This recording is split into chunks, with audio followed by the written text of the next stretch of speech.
ઇડલી તો બધા બનાવતા જ હોય છે, પણ તમે એકવાર ઇડલી આ રીતે બનાવી જુઓ। આ ઇડલી ખાવામાં તો ખૂબ જ ટેસ્ટી છે, પણ જોવામાં પણ એટલી જ સરસ લાગે છે। વેજીટેબલ સ્ટફ્ડ ઇડલી કેવી રીતે બનાવવી એ જોઈ લઈએ। એના માટે અહીંયા મેં ગાજર, કોબીજ અને કેપ્સિકમ લીધા છે। તમે કોઈ પણ વેજીટેબલ લઈ શકો છો। એને આપણે ચોપરમાં ચોપ કરી લઈએ।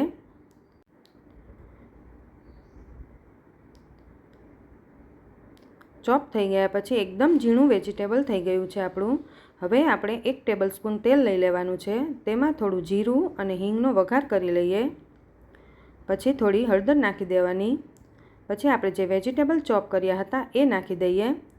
તેને આપણે પહેલાં 2 મિનિટ સાતળી લેવાના છે।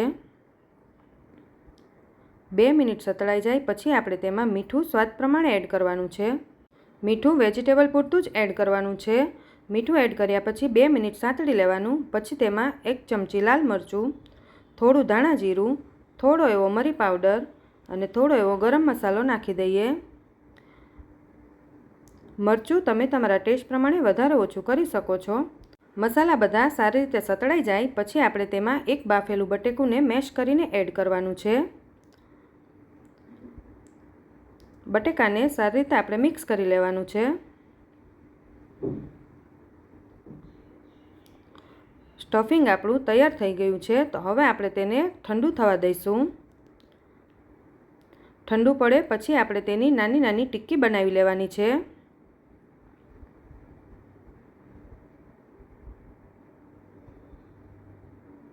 આ રીતે આપણે બધી ટિક્કી તૈયાર કરી લઈએ। પછી ઇડલી મૂકવા માટે મેં વાટકી લીધી છે। એ વાટકીને તેલથી ગ્રીસ કરી લેવાની। ઇડલીનું બેટર થોડું લઈ લેવાનું। ઇડલીનું બેટર પણ મેં ઘરે જ બનાવ્યું છે અને તેની રેસીપી મેં આગળ શેર કરી છે। પછી તેમાં 1/2 ટીસ્પૂન જેટલો ઈનો એડ કરી દેવાનો। ઈનો એડ કર્યા પછી આપણું બેટર એકદમ ફ્લફી થઈ જશે।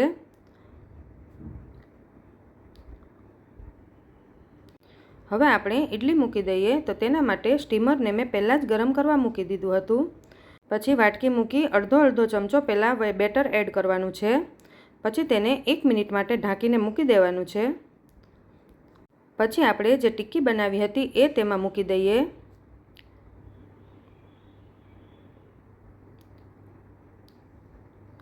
પછી તેના ઉપર પાછું ઇડલીનું બેટર આપણે નાખી દઈશું। ટિક્કી આપણી કવર થઈ જાય એ પ્રમાણે બેટર એડ કરી દેવાનું। પછી આપણે ઇડલીને 5 થી 7 મિનિટ માટે ચડવા દેવાની છે।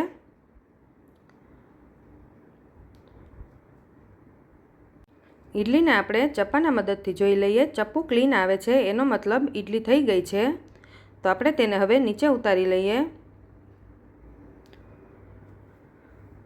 પછી તેને 5 મિનિટ માટે ઠંડી થવા દઈએ। તેની કિનારી પર ચપ્પુ ફેરવીને આપણે તેને કાઢી લેવાની છે। ઇડલીને તમે પ્લેટમાં આવી રીતે ઊંધી કરશો એટલે તરત જ નીકળી જશે।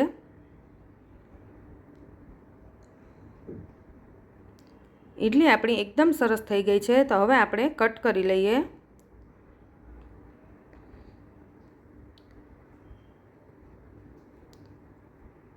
ઇડલી આપણી અંદરથી પણ એકદમ મસ્ત બની ગઈ છે। તો આપણે તેને એક સર્વિંગ પ્લેટમાં લઈ લઈએ। તેને મેં દાળિયા કોપરાની ચટણી સાથે સર્વ કરી છે।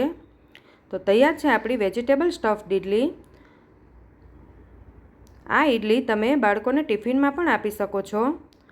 જો તમને મારો વિડીયો ગમ્યો હોય તો લાઇક, શેર અને સબસ્ક્રાઈબ કરવાનું ના ભૂલતા।